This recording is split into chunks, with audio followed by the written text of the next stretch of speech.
7 practical skincare tips for teens. Hi everyone, this is Em and welcome to my channel. Aside from being a science teacher, I am also a beauty consultant. So today, I'm going to share with you 7 practical skincare tips for teens. Let's start. Number 1. Know and understand your skin. Walang problemang mag-try ng kung ano-anong products. But the idea here is dapat naiintindihan mo kung ano ang skin mo at kung ano nangyayari sa skin mo at kung ano ang kailangan ng skin mo. Second, stay clean. Isa sa pinakamalaking dahilan kung bakit nagkakaroon tayo ng problema sa ating balat ay ang pagkakaroon ng improper hygiene. In this case, we should be knowledgeable and sensitive enough na alamin kung ano yung mga dapat at hindi dapat nating ginagawa. Katulad na lamang ng hindi pagbubura ng makeup bago matulog, hindi madalas na pagligo o pagpapalit ng damit at marami pang iba. Simple pero malaki ang epekto. Number 3, less is more. Alam nyo ba na sa edad na ito ay hindi nyo kinakailangan ng napakaraming skincare products, skincare set, or isang napakakomplikadong skincare regimen?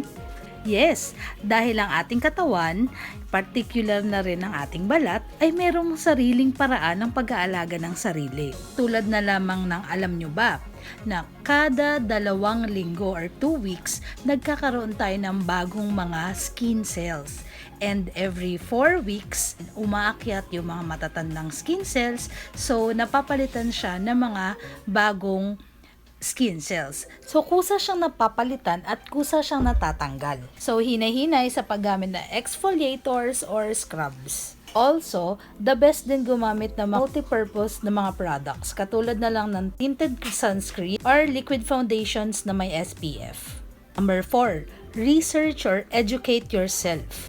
So, hindi ibig sabihin na kung ano ang sikat, yun ang tama.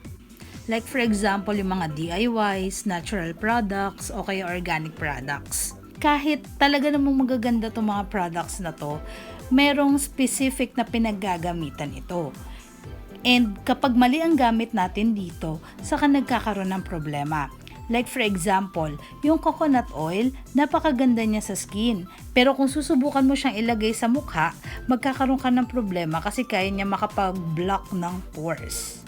Pero meron pa rin mga gumagamit nito kasi nakagawian na nila.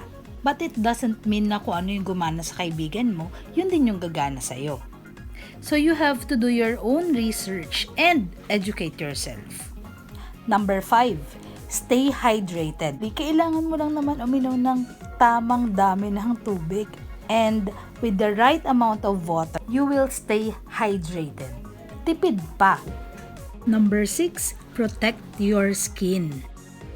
Though naturally, kaya naman talaga ng skin protektahan ng sarili niya, pero iba pa rin yung tayo mismo ay nagpoprotekta sa kanya. Katulad na lamang ng paglalagay ng sunscreen or sunblocks. Tutuusin, napaka-importanteng maglagay nito kahit hindi tayo lumalabas ng bahay.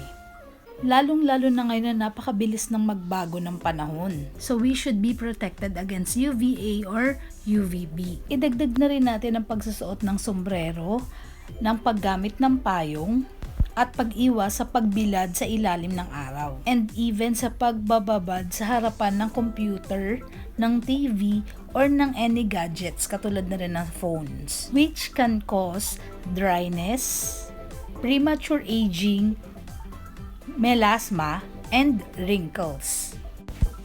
And the last but not the least, number 7, love your skin. It would be very tempting na mag-try ng kung ano-ano. Especially kapag meron tayong goal. #SkinGoal. Pero hindi natin kailangan magmadali. Because when you love your skin, you also love yourself.